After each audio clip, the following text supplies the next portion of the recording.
राजनीति यदि की जानी चाहिए तो देश बनाने के लिए राजनीति की जानी चाहिए, समाज बनाने के लिए राजनीति की जानी चाहिए। राजनाथ सिंह भारतीय जनता पार्टी के संकट मोचन, पार्टी और संघ का वो चेहरा जो वाजपेयी और आडवाणी के जमाने से लेकर मोदी और शाह के समय तक किसी अडिग स्तंभ की तरह निष्ठा और विश्वास की मिसाल बनकर खड़ा है। एक ऐसा राजनेता जिसका कोई दुश्मन नहीं है, जिसने अपनी सुलझी हुई शख्सियत से पार्टी के अंदर और बाहर सिर्फ दोस्त ही बनाए, जिसे भारतीय राजनीति में मैन ऑफ ऑल सीजन कहा जाता है। बीजेपी के कद्दावर नेता और देश के रक्षा मंत्री राजनाथ सिंह भारतीय सियासत का एक पूरा अध्याय हैं। पार्टी में उनके कद और लोकप्रियता का अंदाजा इस बात से ही लगाया जा सकता है कि वो 2 बार बीजेपी के अध्यक्ष रह चुके हैं। उनसे पहले सिर्फ पूर्व प्रधानमंत्री अटल बिहारी वाजपेयी और पूर्व उप प्रधानमंत्री आडवाणी को ही ये जिम्मेदारी हासिल थी। राजनाथ सिंह का जन्म 10 जुलाई 1951 को उत्तर प्रदेश के चंदौली में एक किसान परिवार में हुआ। 1964 में महज 13 साल की उम्र में वो आरएसएस शामिल हो गए। राजनाथ सिंह ने गोरखपुर विश्वविद्यालय से फिजिक्स में मास्टर्स की डिग्री हासिल की। इसके बाद साल 1971 में वो मिर्जापुर के केबी डिग्री कॉलेज में फिजिक्स के प्रोफेसर नियुक्त हुए। लेकिन नौकरी की जिम्मेदारियों के बावजूद उन्होंने आरएसएस का साथ नहीं छोड़ा और साल 1974 में मिर्जापुर जिले से भारतीय जनसंघ के सचिव बनाए गए। इमरजेंसी के दौरान राजनाथ सिंह ने 2 साल जेल में बिताए और इसके ठीक बाद 1977 में चुनाव जीतकर मिर्जापुर से विधायक बन गए। उस वक्त उनकी उम्र सिर्फ 26 साल थी। 11 साल बाद 1988 में राजनाथ सिंह को पार्टी के युवा मोर्चा का राष्ट्रीय अध्यक्ष बनाया गया और फिर उन्होंने कभी पीछे मुड़कर नहीं देखा। 1991 में उत्तर प्रदेश में पहली बार बीजेपी की सरकार बनी तो कल्याण सिंह मुख्यमंत्री बने और राजनाथ सिंह को शिक्षा मंत्रालय की जिम्मेदारी मिली। लेकिन कुछ ही दिनों में वो पूरे देश में मशहूर हो गए। वजह थी एंटी कॉपिंग कानून, जिसके तहत नकलची विद्यार्थियों को एग्जामिनेशन हॉल से ही गिरफ्तार कर लिया जाता था, जिसके बाद जमानत सिर्फ कोर्ट से मिलती थी।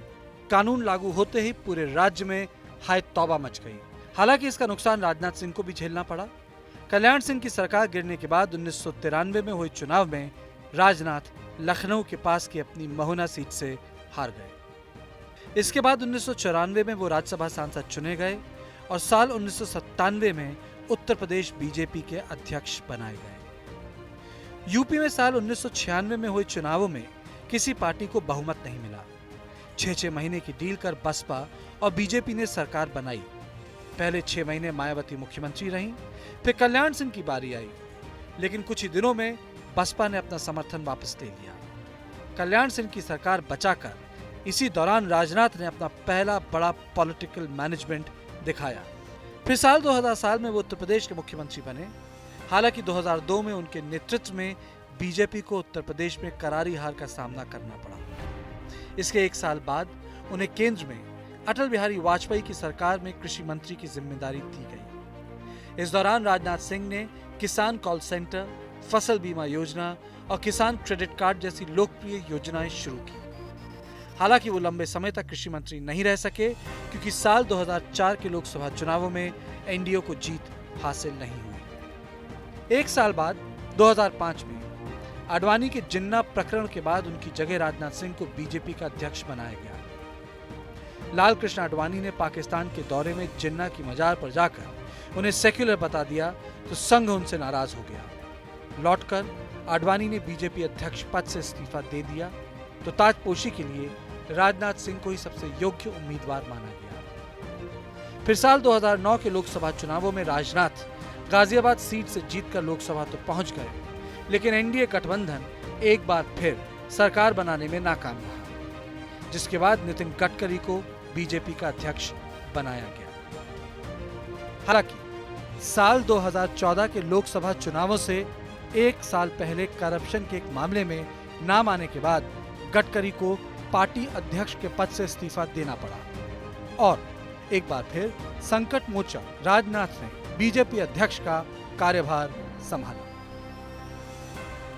जिस तरीके से बेबुनियाद और निराधार आरोप उनके ऊपर चस्पा किए गए, उससे आहत होकर उन्होंने अपने पद से त्याग पत्र दे दिया और यह कहा कि जब तक मैं पूरी तरह से बेदाग नहीं सिद्ध हो जाऊंगा तब तक मैं दायित्व नहीं संभाल सकता हूं।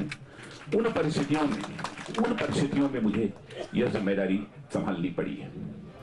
साल 2014 में एक बार फिर बीजेपी के नेतृत्व में एनडीए गठबंधन की सत्ता में वापसी हुई और बतौर पार्टी अध्यक्ष राजनाथ सिंह ने नरेंद्र मोदी को प्रधानमंत्री बनवाने में बेहद अहम भूमिका निभाई।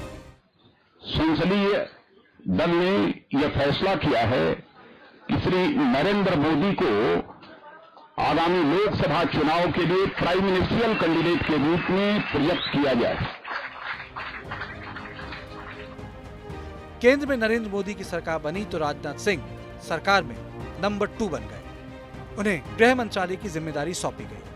मोदी सरकार के पहले कार्यकाल में चाहे वो किसानों का प्रदर्शन हो या जम्मू कश्मीर की हिंसा हो या फिर जाट आरक्षण पर हुए हिंसक आंदोलन, राजनाथ हर फ्रंट पर सरकार का बचाव करते नजर आए। मैं भी गांव का रहने वाला हूं, मैं भी किसान का बेटा हूं।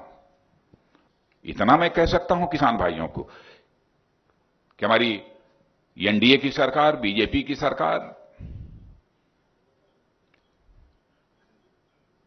कोई ऐसा काम नहीं करेगी जिससे कि किसानों का अथवा देश के किसी सामान्य नागरिक का भरोसा और विश्वास उससे टूटे। फिर साल 2016 में उरी हमला हुआ और भारत सरकार ने सर्जिकल स्ट्राइक कर पाकिस्तान को मुंहतोड़ जवाब दिया। जो हमको छेड़ेगा तो हम उसे छोड़ेंगे नहीं, बस चाहे जो भी हो। साल 2019 में एक बार फिर मोदी सरकार सत्ता पर काबिज हुई और इस बार राजनाथ सिंह को रक्षा मंत्रालय की जिम्मेदारी मिली। साल 2020 में जब चीनी सेना ने एलएसी पर गलवान घाटी में अतिक्रमण की कोशिश की तो विपक्ष ने संसद में खूब हंगामा मचाया। रक्षा मंत्री राजनाथ सिंह ने तब संसद के दोनों सदनों में विपक्ष को करारा जवाब दिया और पूरी मजबूती से सरकार का पक्ष देश के सामने रखा। और हम चाहते हैं कि चीनी पक्ष हमारे साथ मिलकर काम करे। वहीं हमने, अध्यक्ष महोदय, वहीं हमने यह भी स्पष्ट कर दिया कि हम भारत की सॉवरेंटी और टेरिटोरियल इंटीग्रिटी की रक्षा के लिए पूरी तरह से डिटरमिन्ड हैं। मैं सदन को आश्वस्त करना चाहता हूं कि हम सभी परिस्थितियों से निपटने के लिए भी तैयार हैं। राजनाथ सिंह ने अपने राजनीतिक करियर में प्रधानमंत्री पद की जिम्मेदारी छोड़कर बाकी वो सब हासिल किया जिसकी कोई राजनेता कल्पना करता है। साधारण कार्यकर्ता से 2 बार पार्टी अध्यक्ष बनना, उत्तर प्रदेश के मुख्यमंत्री और 5 बार केंद्रीय मंत्री की जिम्मेदारी निभाना किसी राजनीतिक योद्धा की ही निशानी हो सकती है। क्योंकि राजनीति, यह शब्द 2 शब्दों को मिलाकर बना हुआ है, राज और नीति। जहां नीति है वहां अनीति क्यों होनी चाहिए? और यह नीति शब्द संस्कृत के नए धातु से बना है जिसका अर्थ होता है टू कैरी आउट, ले जाना। किस ओर ले जाना? सन्मार्ग की ओर ले जाना। ऐसी राज व्यवस्था जो समाज को सन्मार्ग की ओर ले जाने का काम करे, उसे ही हम राजनीति कहते हैं। नो दिस फाइल्स में आज इतना ही। आपको कैसा लगा ये वीडियो? कमेंट बॉक्स में जरूर लिखिए।